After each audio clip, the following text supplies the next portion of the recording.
ಒಂಥರ special video. ಹೊಸಪೇಟೆಯಲ್ಲಿ ಇದ್ದೀನಿ, ಈಗ ವಿಜಯನಗರ ಅಂತ ಕರೀತಾರೆ, ಗೊತ್ತಲ್ಲ ನಿಮಗೆ. ಫೆಬ್ರವರಿ 9, 2024 ಸಂಜೆ 6 ಗಂಟೆ. ಇವರು ಪಾರ್ವತಿ ಮನ್ನೂರ್ ಅಂತ. ಒಂದು ವರ್ಷದಿಂದ ನಮ್ಮ ಆನ್ಲೈನ್ ಕ್ಲಾಸಿಗೆ ಬರ್ತಾಯಿದ್ರು. ಈಗ ಬರ್ತಾ ಇಲ್ಲ, ಏನೋ ಬ್ಯುಸಿ, ಏನೇನೋ ನೆಪ ಹಿಡ್ಕೊಂಡು. ಆದರೆ ಹೊಸಪೇಟೆಗೆ ಬಂದಾಗ ನಮ್ಮ ಮನೆಗೆ ಬರಲೇಬೇಕು ಅಂದಿದ್ರು. ಹಾಗಾಗಿ ಅವ್ರ ಮನೆಯಲ್ಲೇ ಕೂತ್ಕೊಂಡು ಮಾತಾಡ್ತಾ ಇದ್ದೀನಿ. ಏನು ಅನಿಸ್ತದೆ ಪಾರ್ವತಿ ಮನ್ನೂರೇ? ಸರ್, ನೀವು ಬಂದಿದ್ದು ನನಗೆ ತುಂಬಾ ಖುಷಿ ಆಯ್ತು. ಬೆಳಗಿಂದ ಕಾಯ್ತಾ ಇದ್ದೆ, ನಾನು ನಿನ್ನೆಯಿಂದನೇ ಕಾಯ್ತಾ ಇದ್ದೆ. ನೀವು ಯಾಕಂದ್ರೆ ಫಸ್ಟ್ ಹೊಸಪೇಟೆಲ್ಲೇ ಇದೆ ಅಂದ್ರೆ ನಿನ್ನೆ ಇಲ್ಲೇ ಉಳಿತೀರಿ ಅಂತ ಅನ್ಕೊಂಡಿದ್ದೆ. ಏನ್ ಹೇಳ್ಬೇಕು, ನನಗೆ ಹೇಳಕ್ ವರ್ಡ್ಸೇ ಬರ್ತಾ ಇಲ್ಲ. ನಾನು ಸರ್ದು ಹಳೆ ವಿದ್ಯಾರ್ಥಿ. ನಾನು ಯಾವುದೇ ಊರಿಗೆ ಹೋದ್ರು ಸೀನಿಯರ್ಸ್ ಇದ್ರೆ ಅಟ್ಲೀಸ್ಟ್ ಒಂದು ಸ್ವಲ್ಪ ನೆನೆಸ್ಕೊತೀನಿ. ನೆನ್ನೆ ಒಬ್ರು ಮಂಜುನಾಥ್ ಅಂತ ಬಳ್ಳಾರಿನಲ್ಲಿ 10 ವರ್ಷದಿಂದ ಪ್ರೋಗ್ರಾಮ್ ಆರ್ಗನೈಸ್ ಮಾಡಿದ್ರು, ನಿರೂಪಣೆ ಕೌಶಲ್ಯ ಕುರಿತು. ಅವರು ಬಂದು ಅಲ್ಲಿರೋ ಒಂದು ಕಲ್ಲಿನ ಬಗ್ಗೆ ಒಂದು ವಸ್ತು ಸಂಗ್ರಹಾಲಯ ಮಾಡ್ಯಾರೆ. ಅದನ್ನು ವಿಸಿಟ್ ಮಾಡಿದೆ ನೆನ್ನೆ. ಅದ್ರದ್ದು ವಿಡಿಯೋ ಪೋಸ್ಟ್ ಮಾಡ್ತೀನಿ, ನೋಡಿ ಮಿಸ್ ಮಾಡಿದೆ. ಪಾರ್ವತಿ ಮನ್ನೂರವರೇ, ನೀವು ಅವಾಗ ನಾನು 3 days ರೆಸಿಡೆನ್ಷಿಯಲ್ ಕ್ಯಾಂಪ್ ಅಟೆಂಡ್ ಮಾಡಿದ್ರಿ. ನಾನಲ್ಲಿ you are one of the best participant ಅಂತ ಅನಿಸಿತ್ತು. ಜೊತೆಗೆ ನಿಮ್ಮ ಇಂಗ್ಲೀಷು ವಾಗ್ಝರಿ ನನಗೆ ತುಂಬ ಖುಷಿಯಾಗಿತ್ತು. ನಿಮ್ಗೆ ಆ ಅನುಭವ ನೆನೆಸ್ಕೊಂಡ್ರೆ ಹೇಗೆ ಅನಿಸುತ್ತೆ? ನನಗೂ ತುಂಬ ಖುಷಿ ಆಯಿತು. ಅವಾಗೊಂಥರ ಏನು ಸರ್ ಅವಾಗ ನಮಗೆ ಆ ರೀತಿ ಮೋಟಿವೇಟ್ ಮಾಡಿದ್ರು, ಒಂಥರ ಇನ್ಸ್ಪಿರೇಷನ್. ಅವ್ರಿಗೊಂದು ಕೆಲವು ಮಾತು ಏನು ಒಂದೇ ಸೆಂಟೆನ್ಸ್ ಅಂತ ಹೇಳ್ಬೋದು. ಒಂದು ಸೆಂಟೆನ್ಸಿಂದ ನಾನು ಭಾಳ ಇನ್ಸ್ಪೈರ್ ಆದೆ. ಯಾವುದು ಅಂತಂದರೆ, ಪ್ರತಿಯೊಂದು ಮಾತಿಗೂ ಜೀವ ಇದೆ ಅಂದರೆ ಅದು ನನಗೆ ಹೇಳ್ತಾ ಇರ್ತೀನಿ, ಪದಗಳಿಗೆ ಜೀವ ತುಂಬಿಂತ ನಾನು ಹೇಗೆ ಬೇಕಾದ್ರೂ ಮಾತಾಡ್ತಿದ್ದೆ. ಮೊದಲು ಏನು ಯಾವುದಕ್ಕೂ ಇಂಪಾರ್ಟೆನ್ಸ್ ಕೊಡ್ತಿರ್ಲಿಲ್ಲ, ಯಾವ ವರ್ಡಿಗೂ ಇಂಪಾರ್ಟೆನ್ಸ್ ಕೊಡ್ತಿರ್ಲಿಲ್ಲ. ಕ್ಯಾಶುವಲ್ ಆಗಿ ಹೆಂಗೆ ಬೇಕಾದ್ರೆ ಮಾತಾಡ್ತಿದ್ದೆ. ಈಗ ಪ್ರತಿಯೊಂದು ವರ್ಡಿಗೂ ಹೌದಲ್ಲ ಅಂತ ಅನಿಸ್ತು. ಆ ಒಂದು ಪಾರ್ವತಿ ಮನ್ನೂರವರೇ, ಐ ಮೀನ್ ಇಟ್. ಸಿ, ನಾವು ಒಬ್ಬ ವ್ಯಕ್ತಿ ಜೊತೆ ಮಾತಾಡಿದಾಗ ಜೀವ ಇದೆ, ನಾವು ಒಂಥರ ಖುಷಿಯಾಗಿ ಮಾತಾಡ್ತೀವಿ. ಪದಗಳಿಗೆ ಜೀವ ಇದೆ ಅಂದರೆ ಆ ಪದಗಳನ್ನು ನಾವು ಸ್ಪಷ್ಟವಾಗಿ ಉಚ್ಚಾರ ಮಾಡ್ತೇವೆ. Communication that is very very important. ನನ್ನ ಒಂದು ಡೈಲಾಗ್ ಡೆಲಿವರಿ ಆಗಿರ್ಬೋದು, ಪ್ರೆಸೆಂಟೇಷನ್ ಸ್ಕಿಲ್ಸ್ ಆಗಿರ್ಬೋದು, ಸ್ಪಷ್ಟತೆ ಜಾಸ್ತಿ ಆಯಿತು. ಮೊದಲು ಇತ್ತು, ಅದಕ್ಕಿಂತ ಜಾಸ್ತಿ ಆಯಿತು. ಕಾನ್ಫಿಡೆನ್ಸ್ ಕೂಡ ಜಾಸ್ತಿ ಆಯಿತು. ನನಗೆ ಯಾವುದೇ ಥರ ಸ್ಟೇಜ್ ಫಿಯರ್ ಇಲ್ಲ ಸರ್. ಆಮೇಲೆ ಏನಂತಂದ್ರೆ, ನಾನು ಓದಬೇಕಷ್ಟೇ, ವೆರಾಷಿಯಸ್ ರೀಡರ್ ಆಗಬೇಕಷ್ಟೇ, ಕಂಟೆಂಟ್ ಬೇಕು ಅಷ್ಟೇ. ಮಾತಾಡೋದಕ್ಕೆ ನನಗೆ ಹಿಂಜರಿಕೆನೇ ಇಲ್ಲ. ಯಾರು ಬಿಟ್ಟರು ಮಾತಾಡ್ತೀನಿ, ಎಷ್ಟು ಜನ ಇದ್ರು ಮಾತಾಡ್ತೀನಿ. ಈಗ ಅದಕ್ಕೆ ನೀವು ಇನ್ಸ್ಪಿರೇಷನ್ ಅಂತ ಹೇಳ್ಬೋದು. ಈಗ ಹೊಸ ವಿಡಿಯೋಗಳು ಅಬ್ಸರ್ವ್ ಮಾಡಿ ನಾನು ಏನು ಕಂಡ್ಕೋತಾ ಇದ್ದೀನಿ ಅಂದರೆ, ನಮ್ಮ ಮೈಂಡನ್ನು ತುಂಬ ಫ್ರೀಯಾಗಿ ಇಟ್ಕೊಂಡ್ರೆ ನಮಗೆ ಥಾಟ್ಸ್, ನೀವು ಏನು ಓದೋದೇ ಬೇಕಾಗಿಲ್ಲ. You can just make few points and you can start doing things. ಈಗ ನಾನು ಇವತ್ತು ಪ್ರೆಸೆಂಟೇಷನ್ ಮಾಡಿದೆ ಒಂದು ಕಡೆ, ಟೀಚರ್ಸ್ ಟ್ರೈನಿಂಗ್ ಮಾಡ್ತಾ ಒಂದು 35 ಪಾಯಿಂಟ್ಸ್ ಮಾಡಿದೆ.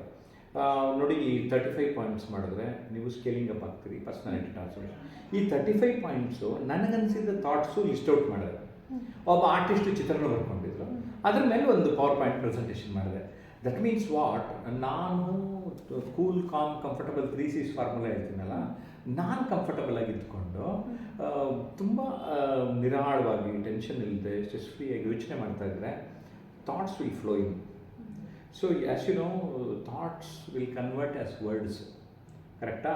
ಸೊ ಇಲ್ಲಿ ಥಾಟ್ಸ್ ಬರ್ತದೆ, ವರ್ಡ್ಸ್ ಆಗಿ ಕನ್ವರ್ಟ್ ಆಗಿ ನಮ್ಮ ಬಾಯಿನಲ್ಲಿ ಬರ್ತದೆ, ಕೈನಲ್ಲಿ ಪೆನ್ನಲ್ಲಿ ಬರೀತೇವೆ. So I think you have a great capability. So only ಶುರು ಮಾಡಬೇಕಷ್ಟೇ. ನಾನಂತೂ because online students gold community ಪರವಾಗಿ I wish you all the best. Okay sir, ಇನ್ನೇನು ಹೇಳೋದು ಹೇಳಿ. ಇನ್ನೇನಿಲ್ಲ, ನೆಕ್ಸ್ಟು ನಾನು ಸರ್ ಕ್ಲಾಸಿಗೆ ಕಂಟಿನ್ಯೂ ಮಾಡಬೇಕಂತಿದ್ದೀನಿ. ಅದೇ ನನಗೆ ಖುಷಿ. ನಾನು ಟಚಲ್ಲಿ ಇರಬೇಕು, ಎಲ್ಲರಿಗೂ ಮತ್ತೆ ಮಾತಾಡಿಸ್ಬೇಕು, ಆನ್ಲೈನ್ ಫ್ರೆಂಡ್ಸಿಗೆ. ಹೀಗೆ ನನಗೆಲ್ಲೂ ಸ್ಟೇಜ್ ಸಿಗ್ತಾ ಇಲ್ಲ ಮಾತಾಡೋದಕ್ಕೆ. ಹಂಗಾಗಿ ಒಂದು ನಮ್ಮ ಕ್ಲಾಸ್ ಸ್ಟೇಜು, ಎರಡನೇದು ಬ್ರೂಸ್ ಲೀ ಒಂದು ಮಾತು ಹೇಳೋಣ, if there is no opportunity creates no opportunity ಅಂತ. ಅವಕಾಶ ಇಲ್ವಾ, ನೀವೇ ಸೃಷ್ಟಿ ಮಾಡಿ. ಕವಿಗಳು ಇಲ್ಲದೆ ನೋಡಿದಿರಿ, ಕವನ ಬರೀಬೇಕು ಅಂದರೆ ಸಿಕ್ತವ್ರಿಗೆಲ್ಲ ನಾನು ಕವನ ಬರೆದಿದ್ದೀನಿ, ಓದು ಅಂತಾರೆ ಅಲ್ವಾ. ನಿಮ್ಗೆ ಇಂಟ್ರೆಸ್ಟೆಡ್ ಅಂದರೆ ಒಂದು ಚೆನ್ನಾಗಿ ಕೂರಿಸ್ಕೊಳ್ಳೋದು, ಅವ್ರ ಮುಂದೆ ಕವನ ಓದೋದು, ಅಥವಾ ಏನೋ ಒಂದು ಆರ್ಟಿಕಲ್ಲು, ಏನೋ ಒಂದು. ನಿಮ್ಗಂತೂ ಆ್ಯಸ್ ಎ ಲೆಕ್ಚರರ್ ನಿಮ್ಮ ಸ್ಟೂಡೆಂಟ್ಸ್ ಮುಂದೆ ಹೇಳೋದಕ್ಕೆ you have lot of scope. ಅದ್ರ ಜೊತೆಗೆ ಒಂಚೂರು ಎಕ್ಸ್ಟ್ರಾ ಒಂದು 5 ನಿಮಿಷ ಪಾಠ ಮಾಡಿಬಿಡಿ. ಮಕ್ಕಳು ಹೇ ನಮ್ಮ ಪಾರ್ವತಿ ಮೇಡಮ್ ಏನು ಎಕ್ಸ್ಟ್ರಾ ಹೇಳ್ಬಿಟ್ರು ಅಂದ್ಬಿಟ್ಟು ನಿಮ್ಮನ್ನು ಆರಾಧಿಸ್ಬಿಡ್ತಾರೆ.